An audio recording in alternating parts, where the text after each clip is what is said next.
Tuan-tuan dan puan-puan, salam sejahtera. Selamat petang. Dan dekat petang ni. Tuan-tuan dan puan-puan, sebelum saya teruskan, jangan lupa tekan butang subscribe, like dan share. Najib boleh dipenjara selama 20 tahun jika sabit kesalahan. Tuan-tuan dan puan-puan, sekali lagi saya ingin nyatakan, sekiranya Najib didapati bersalah, beliau boleh dipenjara selama 20 tahun. Jangan lupa tekan butang subscribe, like dan share. Okay, so nikmati video seterusnya. Bye-bye. Terima kasih kerana memilih channel ini untuk mendapatkan berita terbaru setiap hari. Bagi anda yang pertama kali berada dalam channel ini, sila pertimbangkan untuk tekan butang like, subscribe dan komen video ini untuk penambahbaikan pada video akan datang. Berita politik, berita semasa, berita ekonomi, berita kesihatan, pendidikan dan segalanya ada dalam channel ini. Salam sejahtera Malaysia, tuan-tuan dan puan-puan. Selamat tengah hari, mendekati pukul 12.35 sekarang, tuan-tuan dan puan-puan. Terima kasih untuk semua komen-komen yang diberikan kepada saya. Terima kasih juga kepada semua yang sudah subscribe di dalam channel ini, tuan-tuan dan puan-puan.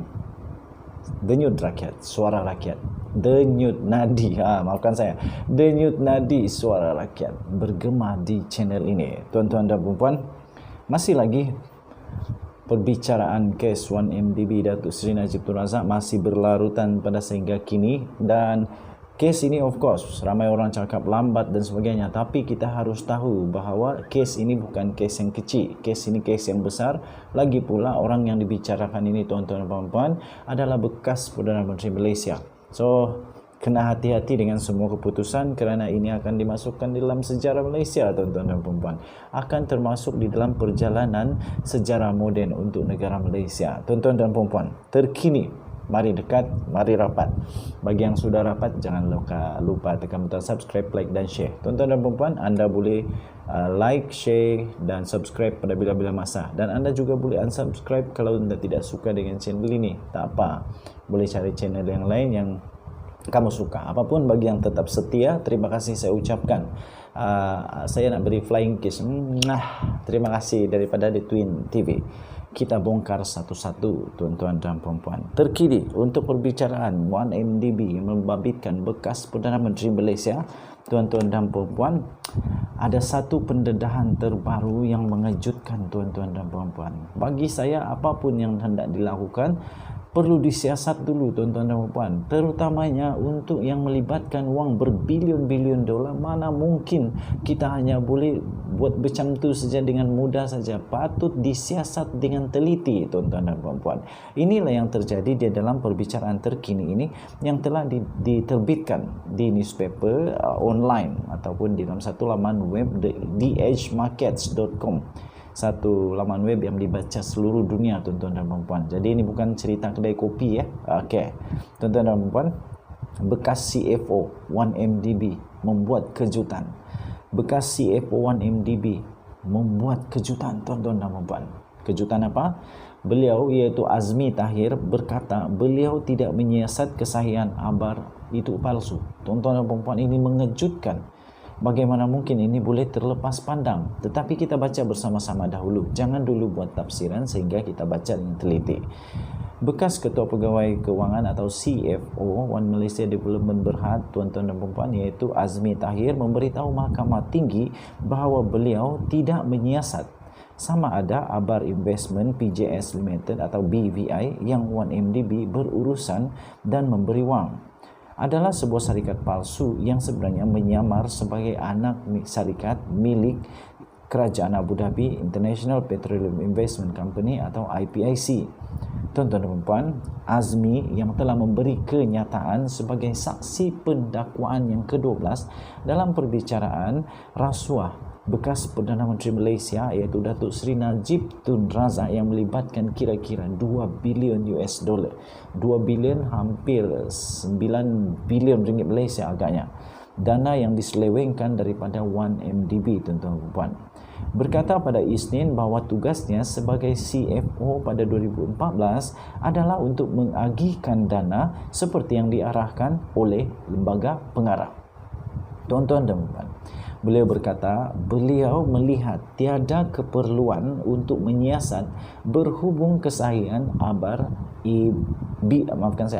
BVI kerana beliau tidak pernah menerima arahan daripada lembaga 1MDB untuk berbuat demikian. Tuan-tuan dan puan, katanya di mahkamah, tugas saya ulang semula. Tugas saya adalah untuk mengagihkan dana seperti yang diarahkan oleh lembaga pengarah. Katanya ketika disoal oleh Peguam Najib iaitu Wan Aizuddin Wan Mohamed.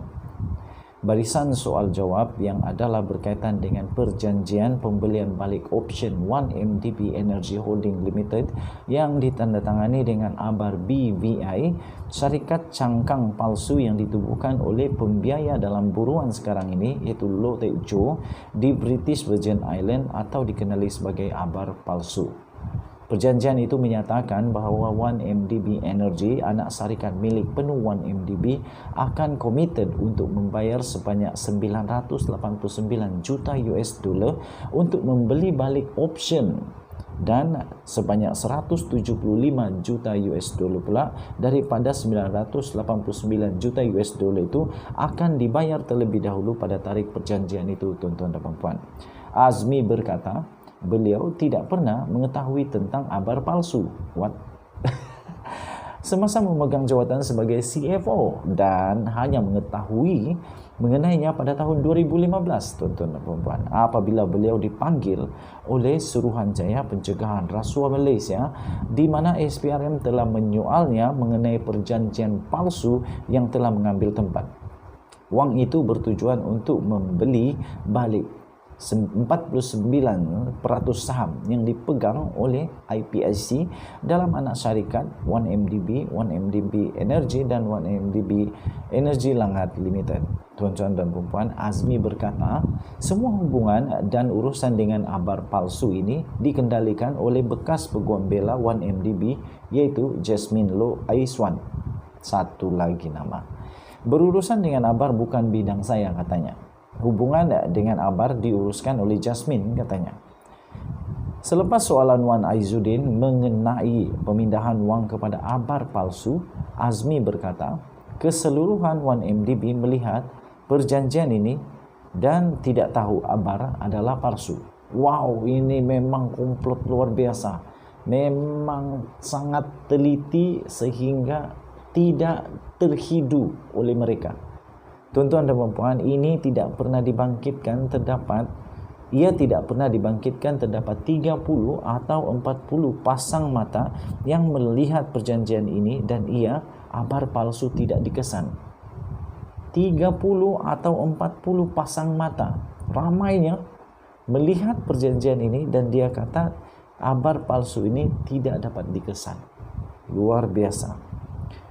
Wan Aizuddin bertanya, adakah abar buah terlarang yang anda tidak boleh sentuh? Azmi menjawab, ia bukan dalam bidang kuasa saya. Azmi juga berkata, dia mengikut arahan timbalannya, yaitu Terence G, kerana dia fikir arahan G datang terus daripada Loh Teck Joe. Hakim Datuk Colin Lawrence Sikora mempengerusikan perbicaraan itu, di mana Datuk Seri Najib Tun Razak telah didakwa atas 4 pertuduhan salah guna kuasa dan memperkayakan dirinya dengan 2.3 bilion ringgit Malaysia daripada 1MDB dan 21 pertuduhan lagi pengubahan wang haram dengan jumlah yang sama. Najib berdepan hukuman penjara sehingga 20 tahun jika sabit kesalahan. Tuan-tuan dan puan-puan, denyut nadi suara rakyat bergema di channel ini. Kita jumpa lagi. Bye-bye.